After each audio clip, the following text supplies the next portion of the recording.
What's up, everybody? Welcome back to Taste Like Music. Jason and Joe here, 1973 week. Done with albums. I've already given you my songs. Now it's Joe's time to tell you his 25 favorite songs of 1973. Well, I tried to include as many artists as I possibly reasonably could here. There's basically from 26 to like 40 is just like three different artists. Just I love so many of these albums, some of my all-time favorites. Some of these songs are probably, I mean, once you get in the top 10, these are like top 20, 30 favorite songs of all time.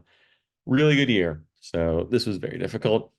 Number 25, I'm gonna cheat a little bit with Brain Damage slash Eclipse. I'm including both from Pink Floyd here. Gotta get them both. You hear them on the radio. They always play both. So I'm gonna do that with my list. Brain Damage is the perfect setup. It kind of consolidates everything that Pink Floyd did in the whole album, stills it into one track. There's someone in my head, but it's not me line's great. And then Eclipse, just the knockout punch. I love those organ trills from Richard Wright. Just amazing. One of my favorite key sounds, organ sounds ever from Richard Wright on this album. Number 24, I'm gonna go with a little Gladys Knight and the Pips, Midnight Train to Georgia, classic soul, great dynamite lead vocal performance from Gladys here. Really like the punchy backing vocal parts from the Pips, the way they do the call and response. It's a lot of backing vocals, which is cool to hear. And I love the leaving on a midnight train woo woo part. I love the woos. It's just like a train. Number 23, I'm gonna go with The Real Me from The Who. That bass part from John Entwistle just always blows my mind. It's insane what he did there. It's just downright unique. It's really strange. He does things that you just wouldn't expect all over the place. Those high notes are just crazy. He did it in one take. And I mean, the rest of the song's great too, but it's that bass line for me that really puts in the upper echelon of Who songs. Number 22, I'm gonna go with King of the World from Steely Dan. Final cut on that album, and there's a lot of final cuts that I have on this list. I don't know why. 73, great year for final songs. This one's weird. It's kind of dark and twisted, like any good Steely Dan song about the end of the world. And I love that guitar, the way it rings and calls out. Really unique sounding, really sells that spooky, apocalyptic atmosphere. Number 21, I'm going to go with the Gene Clark. We're going to go Full Circle song. Just a really great, pretty straightforward tune from Gene. There's nothing too out of the ordinary here. But the group vocals, especially that step down harmony on the chorus, is just I love that type of singing. They sound so good here, and it's just a great song. It's better than the one on the Birds reunion. This is by far the superior version of that one. Number 20, I'm going to go with a little Todd Rundgren. Just One Victory is going to be my tune here. And basically, on all of these Todd albums throughout the 70s, maybe in the 80s, I don't know, I haven't explored it that much. There's always like one pop song that's so good that you just think like he could have just been like churning out, reeling out these top 10 hits if he wanted to. Because obviously he had the skill and the talent. And most of the rest of this album is just weird. You said it best in your album video. It's just like all over the place, like little strange studio, just like minute long things. And then you get to the end and it's just like, oh, here's a perfect pop song just tucked in at the end there. No notes on the song. It's perfect. I love it. Number 19, I'm going to go Tuesday's Gone, Leonard Skinnard. This one's really melodic and pretty, but it's got a great build. It's rousing and moving, and it's an epic. It's 7 minutes long. It's what they did back on this debut album, pronounced Leonard Skinnard. Al Cooper produces, and his use of Mellotron in the choruses. There's a lot of good Mellotron in 73, and this is one of the best examples. Al Cooper, I mean, hell, it's Al Cooper. He knows what he's doing on the keys. Really great piano from Billy Powell, and all the other stuff that makes Skinnerd so good. The great guitars, the country tinged vocals from Ronnie Van Zant. Probably my favorite Skynyrd song. I haven't totally narrowed it down, but it's definitely up there. Number 18, I'm gonna go off the board a little bit here. Chicago. Feeling Stronger Every Day. This is my favorite feel-good song of the year. It's what their sixth album, and they're already kind of like devolving into like that kind of corny Chicago sound that people hate. But when they write a hit, they write a hit, and this song just makes me feel happy. All those horns, the peppiness of it, the way it kind of breaks down around 2 minutes and like changes into a completely different song. Number 17, first Elton, probably not the last Elton. I got Goodbye Yellow Brick Road, dark, moody, almost psychedelic pop. Love that intro chord progression, just John on the piano, just boom, boom, boom, where it kind of breaks into the song. Lyrics are great from Bernie, one of his best sets there, and the band. It's the band. They're all perfect. Dee Murray, Nigel Olsson, Baby Johnstone, just everything they do in the mid 70s, early 70s, just incredible stuff. Number 16, I'm going to go with Tonight by the Raspberries. Side three, not my favorite Raspberries album, but this one is just a killer Beatles, Who inspired power pop, just jam. And it has one of the catchiest verses you'll ever come across. It's power pop at its highest level.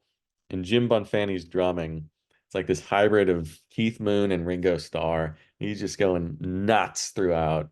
Just awesome stuff. And the verses are incredible. The chorus is interesting because they kind of take their foot off the gas a little bit and rein it in. Just some really nice group singing. And then at the end, you got Eric Carmen's perfect romantic declaration. Oh, won't you let me sleep with you tonight? Just this coming out and saying it. No beating around the bush for the Raspberries. Number 15, I'm gonna go with Desperado from the Eagles, of course. And it's just not that easy to write a song this pretty, to sing it so well, to balance like all those like sobbing, melancholy, crying strings for 2 minutes without getting like super overwrought and cheesy. Whatever, I don't know how they do it, but they manage to just keep it from falling over that line. And then you get those drums that kick in around 2 minutes, and the backing vocals swell, and it's just every time it's just mm, perfect. I just want to gaze off longingly into the just like that. Number 14, I'm gonna go with Golden Lady from Stevie Wonder, sharing with Jason, if you haven't seen his video. It's just one of his prettiest compositions. It's a love song. He kind of takes a break from the political commentary, which takes up a bulk of Intervisions. And he's just, beautiful piano playing, some great instrumental touches, those little horns that come in, that bumblebee synth part, and the Tonto synth, of course, just adding like those little touches of color. It's not fussy or overdone, and everything really just emphasizes Stevie's voice, which is just one of the finest instruments of all time. Number 13, I wish I could do the opening wah guitar part for Let's Get It On, because it is just literally the perfect mood setter. It's the perfect intro. You know exactly what's coming. The wah, wah. I can't do it, but it just the way it comes in, Gaze just at his sexiest, most seductive here. The vocals are perfection. The production's perfection. The way they double track his vocals and use himself kind of to bounce off himself. Drum sounds, the bass. It's just, it's baby making music times 1,000. It's perfect. Number 12, going back to Floyd for Us and Them. I think this is my favorite Floyd track. Maybe it was up there. Top three, I'll say. Just the way, the verses move so slow and leisurely. And there's these just like brilliant like sax little parts that come in. It's jazzy soft rock.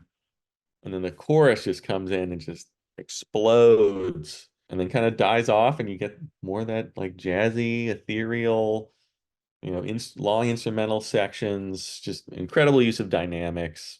And it's just, it sounds so good every little moment of it, because it's one of the best produced and engineered albums of all time, obviously. Dark Side of the Moon. Number 11, I'm gonna go with The Traitor from the Beach Boys. Carl Wilson's epic two-part story of the European discovery of America and the killing of the Indians and just sort of the invasion by the Europeans. Has a political kind of commentary to it. Reminds me a lot of his work on Surf's Up. Uh, just the way it sounds, the way it moves, and I just think it's a really moving composition. You got the really classic Beach Boys backing vocals throughout, and it's a just a haunting piece. Some of the prettiest instrumental work you'll hear this year as well. Number 10 also got Hello Hooray on my list from Alice Cooper. One of my favorite covers. Cooper just kills it with the vocals. He sounds like he was just made for the stage here. The theatricality of it all, which is nuts because it's like a folk song originally performed by Judy Collins, and it's just been repurposed in a way. The way that they get the theatricality from Cooper, that vocal brilliance, on top of this bruising hard rock track is really just a treat, in my opinion. Number 9, back to Gene Clark, In a Misty Morning. I just love the mood of this one. Really shows off Clark's, understated brilliance as a songwriter. The way he sets the mood and just kind of zooms in on this like really particular moment. And there's no like great understanding or like catharsis. It's just like this one little scene, 5 seconds of Gene Clark's life, and kind of moves on. But just something like great and haunting happened, but you never really get a glimpse of what it is. It's just really interesting the way he does that, and the music's incredible. That fiddle, just a little stirring little strings. Number 8 also got Rain Song here. Rare Zeppelin love song. I think everyone knows the story. George Harrison said they couldn't write love songs, so they wrote Rain Song, and that shut them up. Brilliant little tune, uh, just perfect playing throughout. The way the whole song sets up that just rousing bridge so well. The keys and the mellotron from John Paul Jones is perfect. The drumming is really restrained and refined from Bonham. Plants, maybe, I'm not going to say his most, but one of his most tasteful vocal lines. And Page's guitar is just really filling everything out, the little flourishes and runs and fills. It's Zeppelin at their finest here. Number 7, he's Mr. Know-It-All, another Stevie Wonder cut, the final track from Inner Visions. Tour de force, he's playing everything here except electric bass, which is a great part from Willie Weeks. Very melodic, really drives the song along.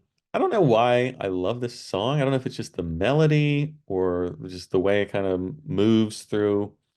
He's, he's eviscerating Richard Nixon in the lyrics, which is great. And the way it breaks into that big ending where he's just vamping on the vocals, great. The hand claps. The way it fades out, it's got like this minute-long fade at the end, which is cool. It's a perfect ending track.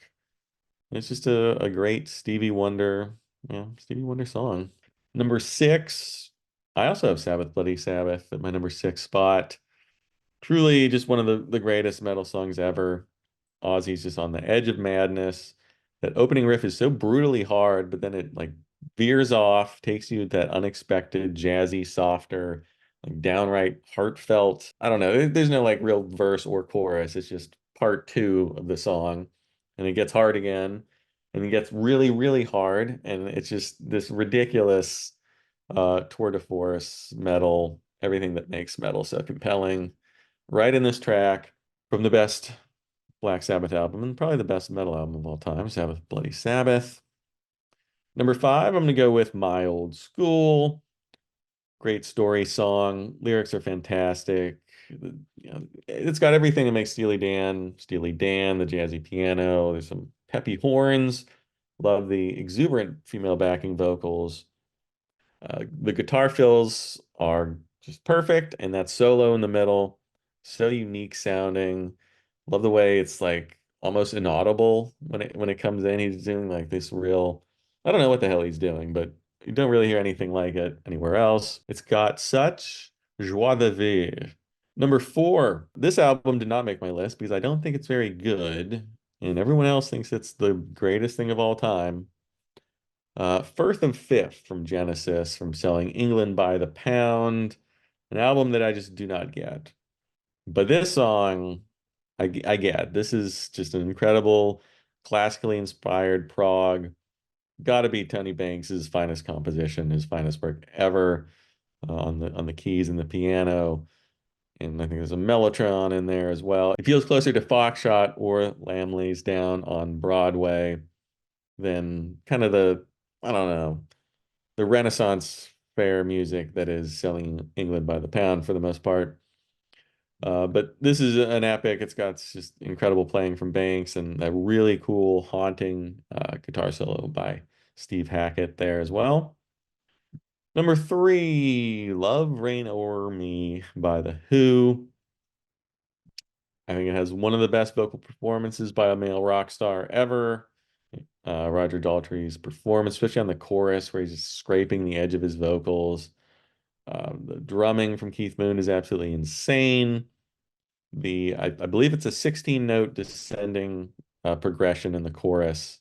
Just the way it goes, just boom, boom, boom, boom, boom, boom, boom, boom, boom. It keeps going. It's really cool. You don't hear that very often. Townsend's guitars are perfect. Some really interesting and tasteful synth work throughout. So some of that early synth can sound cheesy, but I think it really works great here. The sounds that they choose for this album, perfect. And it's got one of my favorite pick slides ever at the end, just right at the end to cap things off. So majestic. It's another, I don't know I think there's one other kind of closing coda little track ticked on at the end, but this is just one of the best ending statements to an album that you'll ever hear. All right, number two, this one new, at least from the time we did the 1973 Songs of the Year video till now. I got The Kiss from Judy Sill. The slow, haunting piano and the way she sings it, she has this really like country marm, just like Midwest sounding voice that just totally does not fit with what anyone else was doing. They're just like plainly perfect, total non-rock star. She has like these big breaths between lines. There's no over singing. There's no like big show-stopping moments where she swells up and gets billed. It's just like this devout composure to just singing this song. Really interesting, really unique, I think. I don't think I've ever heard a song with more just spiritual longing. I think it's absolutely devastating, a testament to her one-of-a-kind style. Just really, really mind-blowing stuff from Judy there. But I'm gonna go back to my number one, still my number one, still the one. Feel like Cramser would also have had this at number one if he was around. Funeral for a Friend slash Love Lies Bleeding was really originally supposed to be two songs, which I didn't know. And they just tacked them together because they fit. So, eh, it's kind of like Brain Damage Eclipse, but officially they just rammed them together. You got the funeral march at the intro, you got the prog section, and then it breaks out in this fierce rocker. Elton John just saying, hey, I can do literally any style that I want, sometimes on the same track, and just do it masterfully. Davy Johnstone's best guitar work ever, maybe. That riff is so muscular. The tone is exquisite. They really found their drum sound in 73 and just huge sound and just massive drums, great bass lines. And the secret weapon, I think, for Elton John around 73, the backing vocals. Maybe not like Beach Boys level. They might be the only band that can top the Elton John band. But the backing vocals throughout, and they're so prevalent and used so often to such great effect. It's killer. I love it. And this song just nails every beat that you need to make an epic composition, and it is still my one. Funeral for a Friend, Love Lies Bleeding. My favorite song of 1973. Nice. Nice list. What, five in common? My Yeah, old school Rain song. Sabbath, Bloody Johnson, Sabbath. Golden Hello. Lady. Golden Lady and Hello. Hooray. Yeah. It's one in five songs in common, though. That's a lot for us, I think. Yeah, it is. Way more than normal. Also, was not aware that that was Al Cooper on Leonard Skinner. Yeah, Learn a and lot watching this channel. I didn't know until I was doing research for this video either. And I guess I forgot that he produced that whole album. All right. Let us know what you think of Joe's list. Drop that in the comments. Leave your own list as well if you wish. Hit the like button, subscribe, hit the bell for notifications. And check out the video description for links to all of our social media, our merch, our website, and especially Patreon. We're going to be dropping extended songs lists there pretty much from now on for all the artists we cover and for all the deep dives. So if you're interested in that, plus all the other stuff we do there, you can vote on the artists that we cover, hang out in the Discord, talk to people that are like-minded and like the same stuff that maybe you do. So check that out. Thanks for watching. We'll see you in the next one.